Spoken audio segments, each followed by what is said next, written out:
merci. Merci parce que tu es le commenceur et le finisseur de notre foi. Le commenceur et le finisseur de notre fête. 10 ans d'existence. Lorsque nous regardons derrière, mais quelle beauté. Lorsque nous regardons derrière, mais quel charme, quelle harmonie. Et nous disons, Eben Ezer. Jusque-là, Seigneur, tu as été avec nous. Et devant là, tu seras aussi avec nous. Seigneur, merci pour tout ce qui se fait.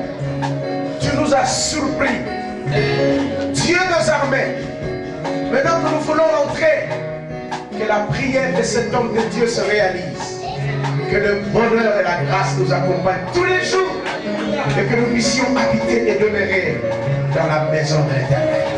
Et bien que l'amour du Père, la grâce de notre Seigneur et la communion de l'Esprit nous accompagnent. Aujourd'hui, demain et à jamais, dans le nom de Jésus.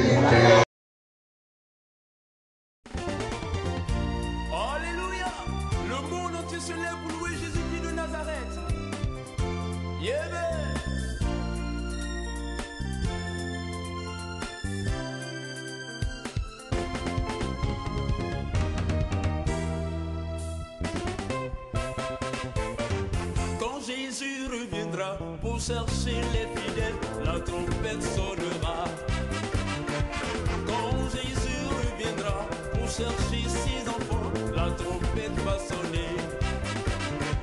Quand Jésus reviendra pour chercher les fidèles, la trompette sonnera. Quand Yahvé Jireh reviendra pour chercher ses enfants, la trompette va sonner.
Bonjour à tous. L'église Métanoïa célèbre ce dimanche 10 années d'existence. 10 années d'existence, ce n'est pas rien. 10 années d'existence, c'est une étape avec beaucoup d'embûches, mais aussi avec des points forts très positifs.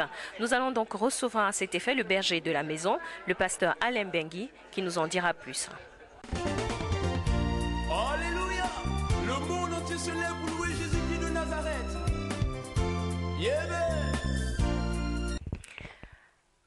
Pasteur Alain, bonjour. L'église Métanoïa célèbre ce dimanche 10 années d'existence. Que représente pour vous cette journée? Je dirais, je bénis le Seigneur pour aujourd'hui parce que ça a été un grand jour pour nous. Grâce au Seigneur, bien sûr. Pour nous, les 10 ans représentent vraiment la grâce du Seigneur parce que nous avons connu le haut et le bas. Nous avons connu beaucoup de choses. Mais les 10 ans, quelque part, sans orgueil, nous montrent aussi la maturité aussi avec Dieu. Dans le sens qu'on était jeunes, on est venu au Seigneur. Quelle que soit de longue date qu'on peut avoir au Seigneur, mais les 10 ans nous montrent que le Seigneur est avec nous. Et nous pouvons aussi compter sur lui. Tout à l'heure, vous avez parlé des hauts et des bas. Alors, nous n'allons pas tenir compte des bas. Les hauts, on va parler des points positifs. Quels sont les temps forts, les moments qui vous ont marqué principalement pendant ces 10 années d'existence? Bon, nous avons eu vraiment de bons moments. Nous avons eu des enfants, nous avons eu aussi des églises qui naissent en dehors de Métanoïa, Corbeil. Voilà pourquoi nous bénissons le Seigneur. Il y a eu des moments forts, il y a de mariages, il y a de baptêmes, il y a tout. Donc nous vivons vraiment la main de Dieu et la grâce de Dieu. C'est vrai qu'il y a eu des moments de séparation, mais nous bénissons plus le Seigneur pour tous les hommes de Dieu qui sortent de l'église et tous ces jeunes qui travaillent aussi pour le Seigneur. Et après 10 années d'existence, des ambitions pour le futur? Oui, pour le futur, nous avons vraiment des ambitions. Je dirais que nous comptons que des églises naissent aussi dans des différentes villes. Déjà, quand on dit métanoïa, c'est la transformation, comme on dit souvent. On aime bien dire la métanoïsation. Nous avons pas mal de gens amenés aussi au Seigneur. Au niveau de nos gens le retrouvent. Donc c'est un peu partout.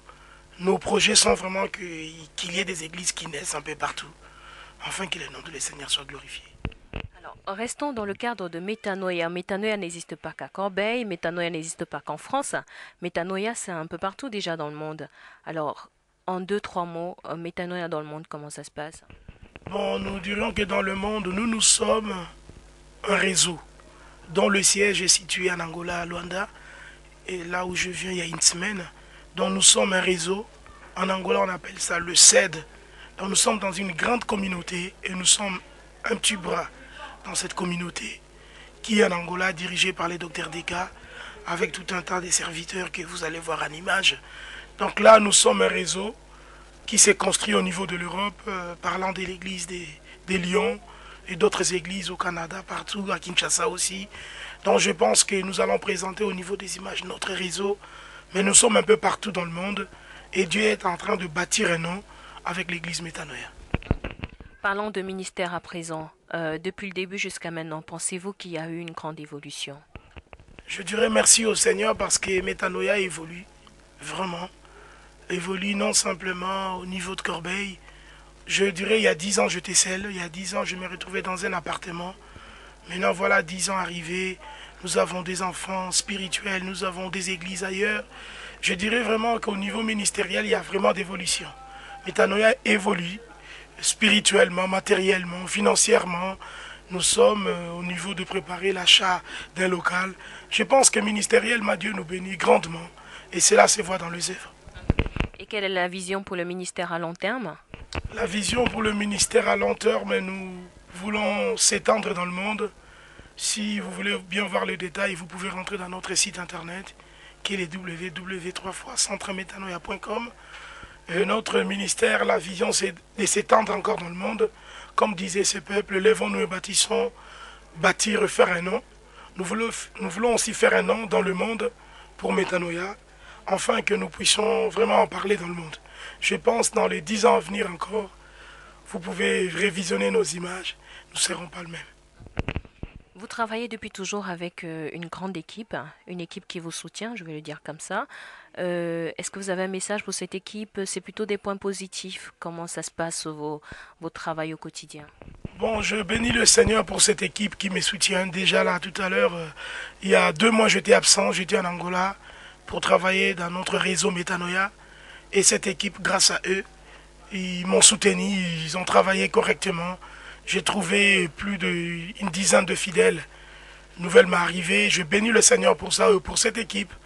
Je bénis vraiment particulièrement l'évangéliste Serge, l'homme de Dieu, l'ancien Willy. Je bénis maman Hélène et toute l'équipe qui travaille avec moi, au moins de 25 personnes, les intercesseurs de gauche à droite. Je les encourage de rester fidèles et le Seigneur fera de bonnes choses à son temps. Et pour ceux qui vous regardent en ce moment, quel message passerez-vous? Pour ceux qui nous regardent en ce moment, je dirais d'abord de rester un peu déjà fidèle à Dieu. Et également, j'ai un leader, un coach qui est en Angola, mon frère aîné, le docteur Saloma ou Antonio. J'aimerais dédier ce moment à lui parce que c'est lui qui nous a amené la révélation de commencer cette œuvre et qui le surveille de loin. J'aimerais dire une chose. Nous oublions dans le monde, c'est quelque chose que nous avons perdu aujourd'hui, d'oublier nos pères spirituels. J'ai un père, j'ai un coach. J'aimerais dire à ceux qui nous regardent, même si vous êtes en train de travailler, ayez un coach, ayez un vieux qui vous surveille. C'est quelque chose de très important. Et moi, je me vais souvent me ressourcer en Angola, chez mes frères, chez mes pères spirituels. Je donne un conseil à ceux qui nous regardent. Ayez aussi un père qui vous surveille. Aujourd'hui, dans nos églises, ce que nous avons perdu, c'est d'avoir un père. Nous sortons dans le néant comme ça. Or, tout le monde a un père. S'il y a un conseil que je peux donner, Restez branchés à vos pères spirituels. Ils vous élèveront au temps convenable. Merci, Pasteur Alain. Que Dieu vous bénisse et que Dieu bénisse Métanoïa. Merci à vous. Au revoir.